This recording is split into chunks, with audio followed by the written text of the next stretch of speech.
Well, we've arrived here at Fort Worth at Will Rogers Coliseum, and got a few pigeons watching us from on top of the roof up there, see? But I thought you might find it interesting to you know, hear maybe a little bit about what these trainers are going through right now. You know, one thing I feel like that they've already won, so to speak, because of just getting here. You know, there's always a lot of horses that don't make it to this show. They drop out for whatever reason, or either couldn't get them trained, or it doesn't matter what the reason is. There's a lot of them don't make it. So the ones that come here have already, in a sense, accomplished quite a bit. And then for those that are here, they will go through tomorrow morning. They will go through an in-hand competition. They'll be expected to turn these horses loose and then catch them. We're looking to see how well the horses respond to them, you know, how connected that trainer is with that horse. And then there'll be some things where they'll lead them through sort of an obstacle course. They'll be expected to pick their feet up. There's all sorts of things that you would normally expect of any horse. But we got to keep in mind that these are horses that 3 months ago were wild. They were running free roaming horses, and now they've worked with them for 100 days and brought them here to show. So that'll be the first round of the competition. The next thing they'll do is what they call a maneuvers class, and it's to see how well the horse can walk, trot, canter, carry a rider. They'll be expected to stop, to turn around, to change leads, all things that you would expect out of a horse that is riding nicely.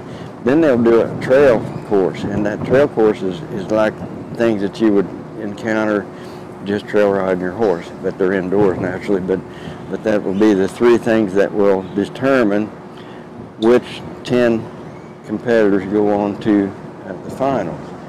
And then in the finals, they will do a compulsory, it's kind of like a little reining class that they'll do before the finals and before the freestyle.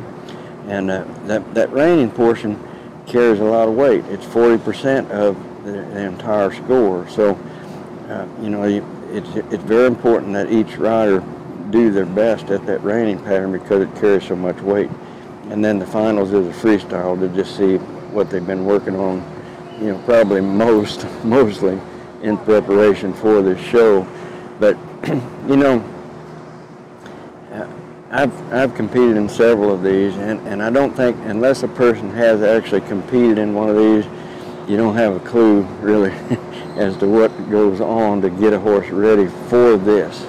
You might be a good horse trainer, but the pressure that comes when you've got a horse in your barn that doesn't want you to even touch it for some of them quite some time. Some of them will let you touch them fairly easily, but the others are going to make you earn their trust.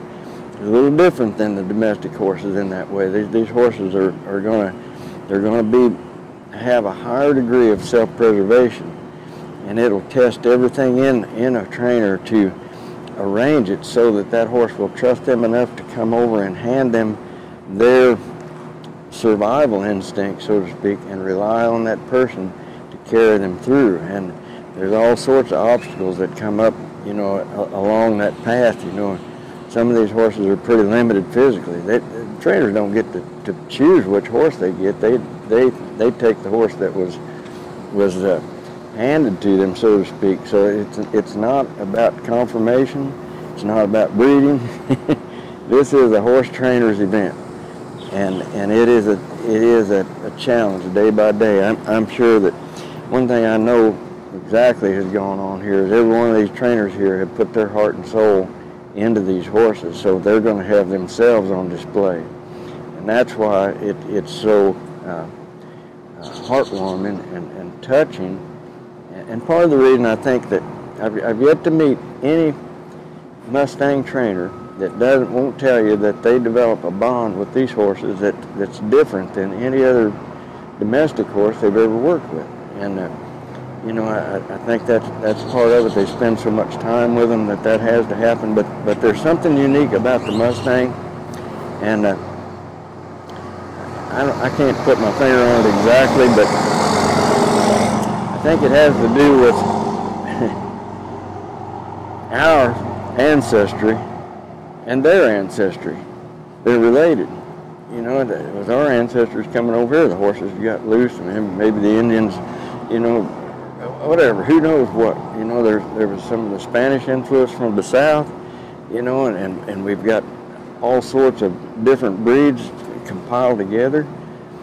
Yet these horses that have been surviving out on their own for some time have taken on a certain look. They've taken on a certain attitude.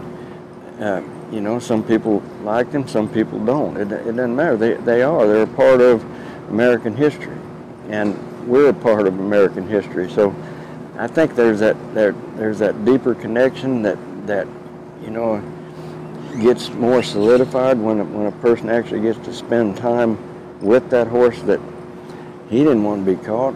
He wanted to be wild, and what one of us wants to be caught?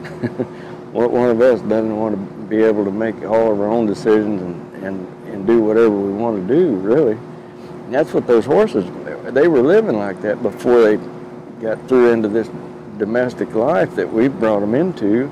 We brought them into our world. So, you know, we've got to figure out a way to communicate with them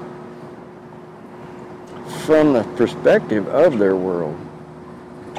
You know, so that when we do something and they respond to it and they get rewarded for doing what we asked them to do by feeling that release,